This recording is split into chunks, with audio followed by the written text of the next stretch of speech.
I call to order the Tuesday, November 7th, 2017 meeting of the City of Davenport Historic Preservation Commission. If you have a cell phone, please place it in the silent mode or turn it off. We welcome all of those that are watching us at home on the city's cable TV channel. The Commission has before it the consideration of the October 10th, 2017 regular meeting minutes. Are there any changes, deletions, or additions? Hearing none, I would entertain a motion to approve. So moved. Is there a second? Second. All those in favor of approving the minutes of October 10th, 2017, signify by saying aye. Aye. Those opposed, the minutes are approved. We'll move on to communications. Ryan? Mr. Chair, perhaps we'd like to start with our newest commissioner. Okay. Diane Franken, who was recently appointed to the commission, which brings us up to 7 members, which makes me extremely happy. Diane, if you'd introduce yourself and tell us a little bit about yourself. Once I get the hang of the buttons here. Okay. I'm extremely honored to be appointed to this position and consider it a challenge and hope I can bring something to the group. I'm a native of Davenport, but lived out east after college and studied art and had a lot of friends that had old homes, including my first old home. And I currently live in a second old home here in Davenport. So I think I bring that with me as some knowledge.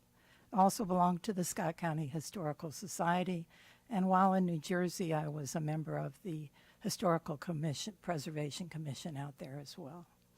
Welcome to the commission, and thank you for your service. Ryan? I just wanted to bring to your attention the State Historic Preservation Office encourages commission members to have some type of annual training. Ideally, we would, hopefully attend conferences. I know that's not always realistic. The National Preservation Conference is in Chicago this year, and they do provide web-based training opportunities for you. I'll forward, I printed out a link in the packet, but I'd encourage you to explore that. The Preservation Conference goes on all week next week in Chicago. I'm fortunate enough to be going, so I'm looking forward to that. Hopefully the weather shapes up a little bit, but a lot of the presentations that they do for the main part of it are streamed online. I don't know if you've had an opportunity to look at the newer tax reform that's going on in Washington, but it does propose right now to remove historic tax credits. I think historic tax credits have, with the large number of historic properties we've had in the city, have spurred a lot of rehabilitation of historic properties and really was a catalyst, in my opinion, of the revitalization of our downtown. So I just draw that to your attention as something to pay attention to, because it certainly affects the world of historic preservation. Thank you. We'll move on to old business, and that's case number COA 17-14. That's replace windows at 613 West 6th Street. Isaac and Mary Farber House is located in the local historic Hamburg district. Darren Wilson is the petitioner. Staff report. I provided some email correspondence between me and the petitioner. I provided some insight of what I thought the commission was looking for on the 23rd. I haven't been provided any new information, and so the staff recommendation remains to recommend denial. Okay. Is there anyone here to address this proposal?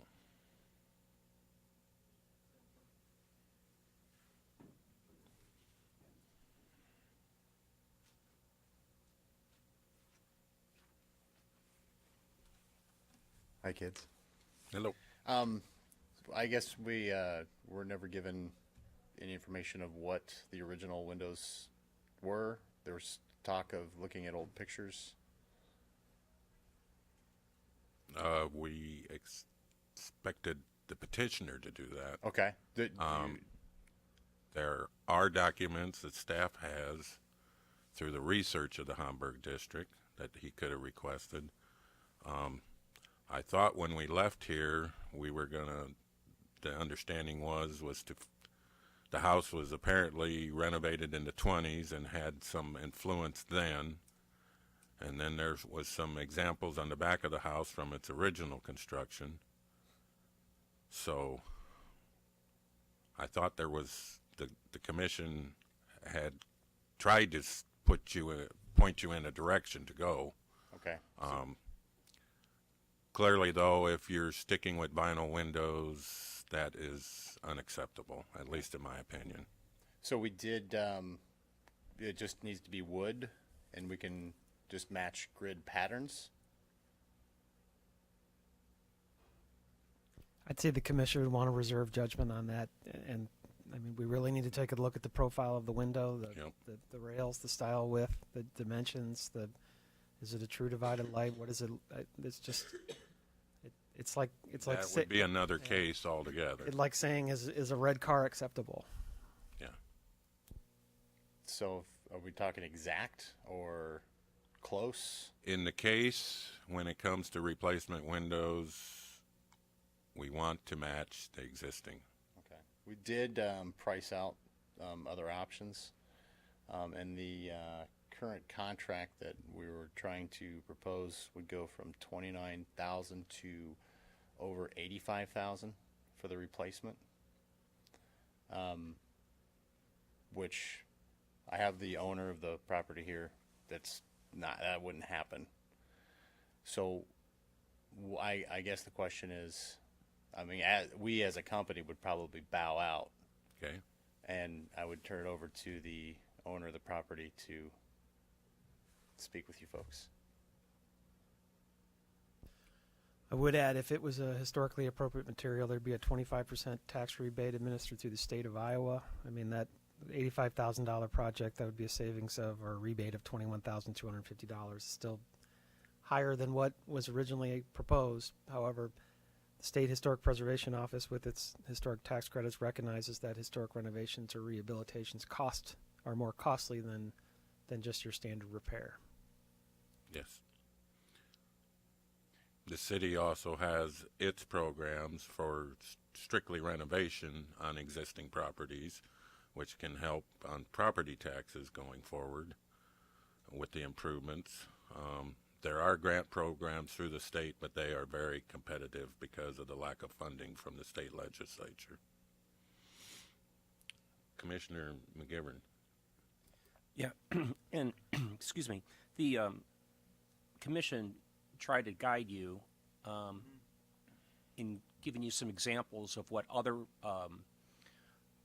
properties have done. Most recently, the German American Center, and you're the petitioner, so it's not our responsibility to provide the solution. It's our responsibility. So I'm gonna stop you right there. I don't mean to be rude, but this is my first time doing it. I talked to Marion McGinnis, and we're talking to. I had a meeting with Acme or Carver to come over. I guess they're experienced in this, but he missed the meeting, so I don't have an answer for you today. Okay.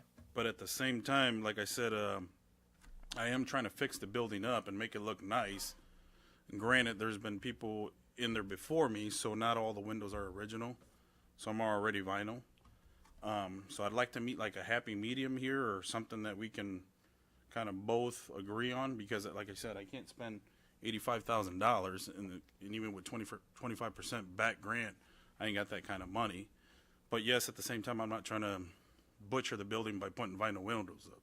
So I kind of, like I said, I want to see what other ideas you guys have, or what we can do, because before I had, like I said, roaches, drug dealers, etc. living in there. And I'm trying to clean the building up so I can get that right kind of tenant in there. So.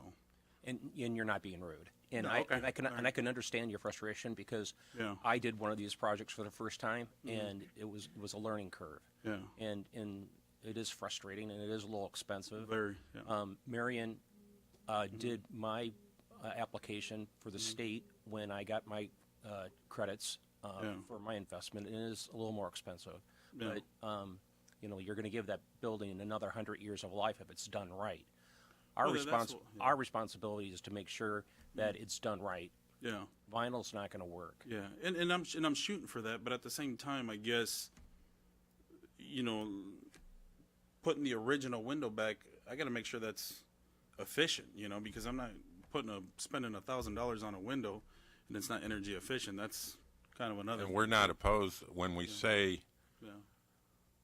putting an original window back. We're talking about a window that appears to match the original window. We have approved energy efficient windows before. Oh, okay. We're not.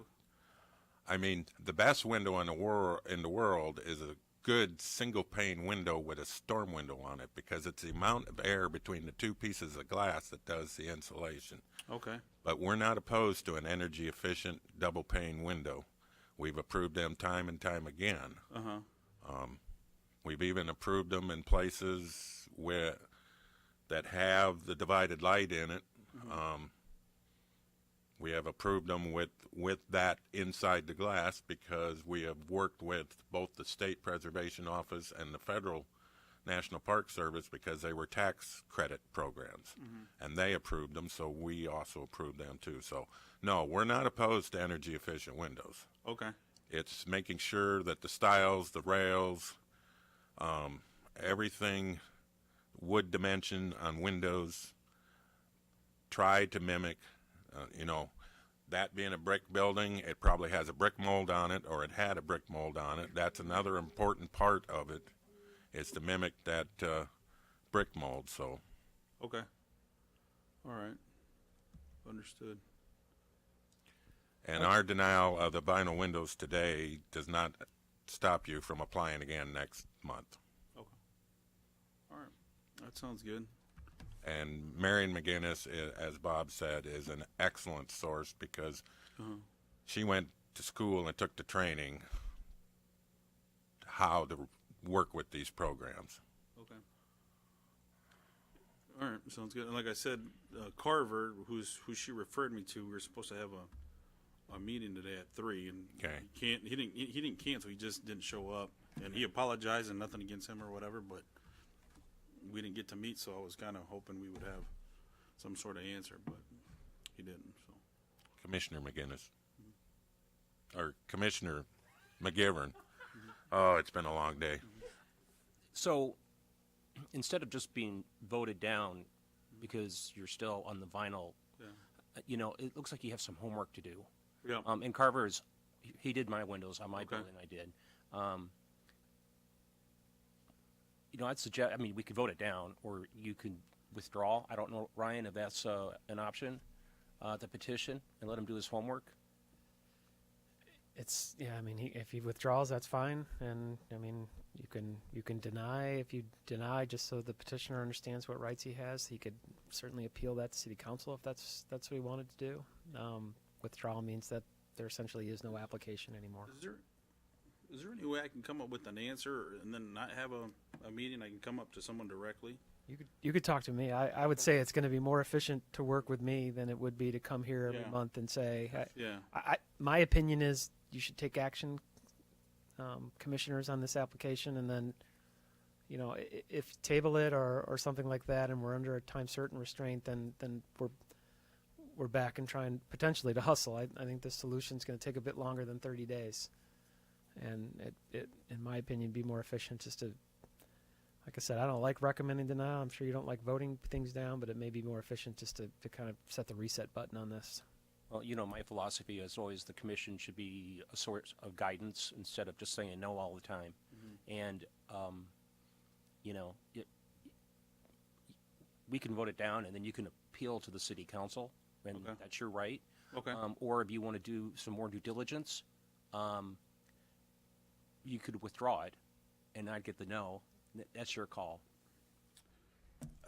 Like I said, I don't really understand this part of this.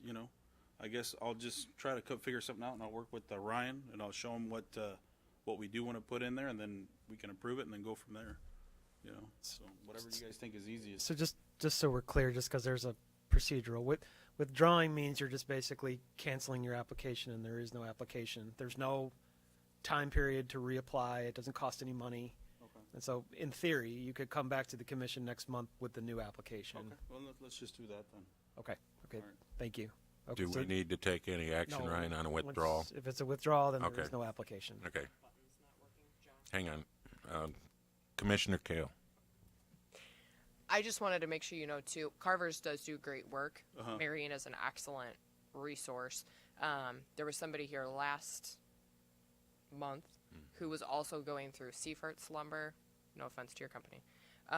Going through Seifert's lumber, and they were doing a different kind of replacement window. So with the aluminum clad, wood would be preferable, but it is an additional option. So if cost is really important to you, that might be something to consider, and that's what they used, I think, at the German American Heritage Center. Yes. Right? So just since you weren't here last time, I wanted to make sure you knew that was something we discussed. I think the video from our meeting last time is available online. Yes. So it might be worth your time to sit down and watch what our discussion was with Darren last time, just so that you have all the information that we provided him. That might be really beneficial to you in your venture. So, but again, and I'll just repeat though, Marion's an excellent resource, so don't feel afraid to ask her more questions also. Okay. So hopefully that's helpful. Thank you very much. All right, thank you. Yep, appreciate it. We'll move on to new business, and that's case number COA 17-17, tear off old roof and install a new roof at 612 West 8th Street. The Elise Zeckler Eggers house is located in the local historic Hamburg district. Abraham Clinton is the petitioner. Staff I think report. that the petitioner was not able to attend tonight. I did talk to their roofing contractor. It was a complete tear-off and installation of new architectural shingles, installation of a new drip edge, but nothing else beyond that. So I think it's a pretty straightforward request, so we recommend approval. Any discussion from commissioner members? I would entertain a motion to approve COA 17-17 as presented. Actually, we need a motion. Make the motion. Okay. Is there a second? I'll second. Any discussion on the motion? Roll call. Keel, Yes. Wanio, McGivern, Yes. Franken, Yes. and Free. Yes. Item number 2 is COA 17-18, tear off roof and install a new roof at 625 Western Avenue. The Gustav A. and Emily Lurchen Schlegel house is located in the local historic Hamburg district. John and Phyllis Von Harp are the petitioners. Staff report? A similar request. I do see the petitioner here, and if you don't mind, you can. Yeah, similar request. This is a re-roof with architectural shingles, and I think Phyllis can probably explain a bit more in detail of it. Well, I wasn't sure what I needed. I have some pictures of, if you don't know, our house is at 625 Western. It's across the street from the Beiderbecke Inn, bed and breakfast. And we currently have architectural shingles, but they failed. They were there for a number of years, but it was these certainteed shingles, and it was part of that. They had a class action lawsuit against it. They don't leak, but they curled on the edges, so they look really bad. So we're looking just to replace them with hopefully a comparable shingle, but one that won't fail. Thank you. I would entertain a motion to approve COA 17-18 as presented. Is there a second? Second. Any discussion on the motion? Roll call. Wanio, McGivern, Yes. Franken, Yes. Keel, Yes. and Free. Yes. Thank you and good luck. Item number 3 is COA 17-19, and that's tear off an old roof and install a new roof at 521 West 8th Street. The Herman and Sophie Brum. Okay, I give up.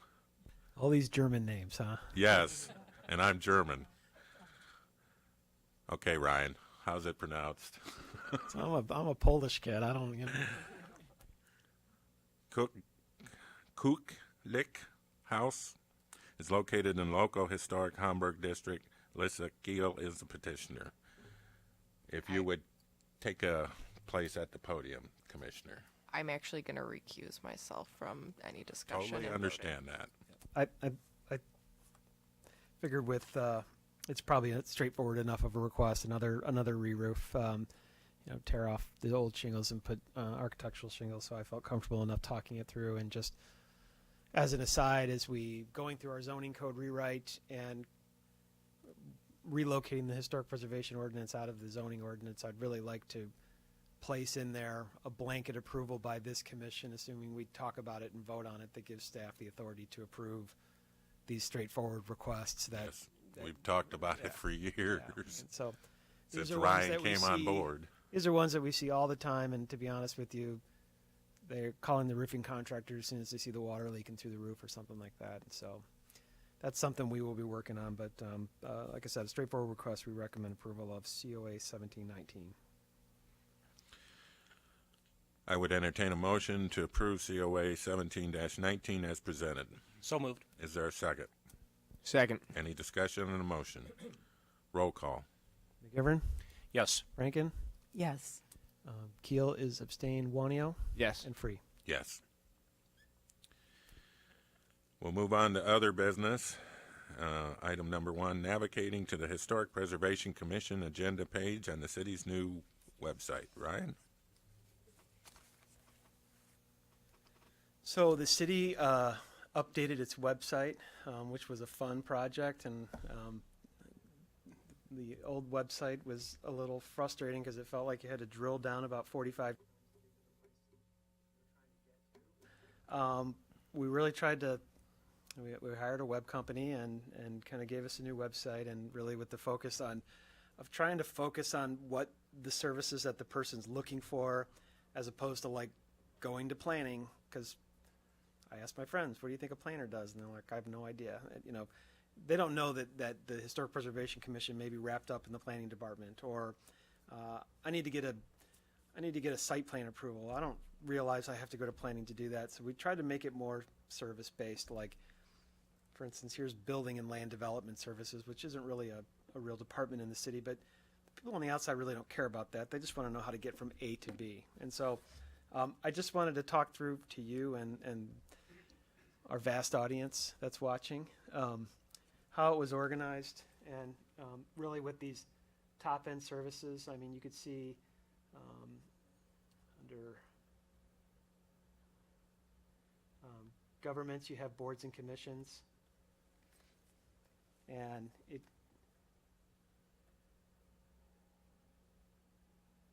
we have kind of what we call these accordions. You can click on, and we really tried to not have so much information up there. You'll notice on the old version they used to have your names on there. We don't provide that anymore.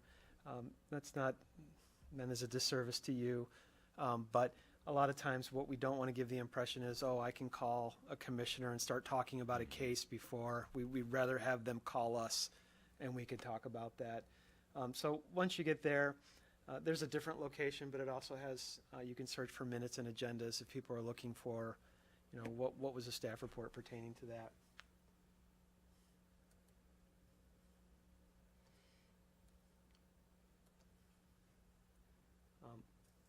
Also on this, I think it was, there it is. On the front end too, as one link, you can get to meetings. And again, we're trying to quit the drilling down in 14 links to get somebody. We can get it right there. So that gets you right to agenda webpage, and you can search for any of the boards or commissions. And lastly, if you really want to watch the video, it's on the front end page where you can scroll all the way to the bottom and click watch videos. And they've got them organized by commission. So I encourage everybody to navigate through that. We're trying to